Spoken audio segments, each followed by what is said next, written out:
My name is Abdulqaadir Cilmi and I'm here in northwest London, in Housden, an area with a predominant Somali community, and I'm going to try to find out who this community will be voting for in the next upcoming general election. What party will you be supporting in the upcoming? Somali. With no hesitation, as the Somali community, 99%, we support the Labour Party. 99%. Labour can vote in the Hafidin and then Harlingen. You don't call them who mention Kerry and Bolova. I know Labour. So a party for the working people. For the working people. That's why I support Labour. And lastly, one more. Why will you be voting for Labour? Oh, what party will you vote for and why? Really, I would like to, so all of the time I'm support for the Labour. So the Labour is support for the poor people, middle class people. Who will you be voting for in the next upcoming election? Labour. Labour? Yeah. Why? Just give us one or two reasons as to why. I feel like they're good for the people, isn't it? They're good for the people? Yeah. And to me, maybe it's Labour.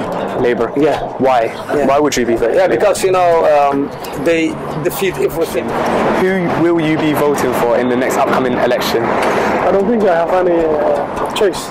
Any choice? I have to elect someone, someone. So who will you be voting for? Labour. Labour. And why would you be voting for Labour?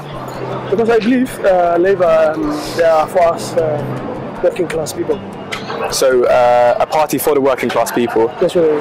As you can see, a lot of Somalis here in Housden and across the country will be voting for Labour. I'm going to explain 3 reasons as to why you should vote for Labour.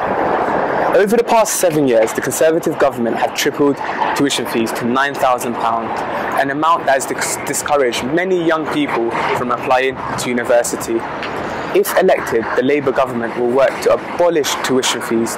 They will work to restore EMA for 16 to 18-year-olds, and they will bring back student grants for disadvantaged students. And for the first time since the start, the NHS is crippling to the ground. We are now currently in the worst financial crisis in the history of the NHS. It is at breaking point, and this government is not investing the appropriate amount needed to sustain this service. As a result, services will struggle to keep up. Patients will face longer times and healthcare will be compromised. Labour would give the NHS an extra 37 billion, including 10 billion to ensure buildings and IT services are fit for the modern day. This compares hugely with the Conservatives' £8 million NHS pledge and is of utmost importance considering the recent NHS cyber attacks. We now have a housing crisis, and it is more or less impossible for young students to afford homes. Ministers have promised to replace any affordable home sold, and they've broken this promise.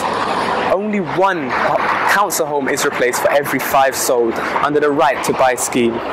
House building is at its lowest since the 1920s, and Labour have pledged a solution to this. A solution to build 1 million new homes over the next 5 years. These policies, along with many more, including increasing the minimum living wage to £10 per hour, will be why I will be voting for Labour. Many of our communities face several social and economical obstacles. We need to learn that it is only when we become more politically involved and demand more from our political representatives will we see change. Make sure you register to vote, and more importantly, make sure you vote. Regardless of who you vote for, make sure your voice is heard. Thank you.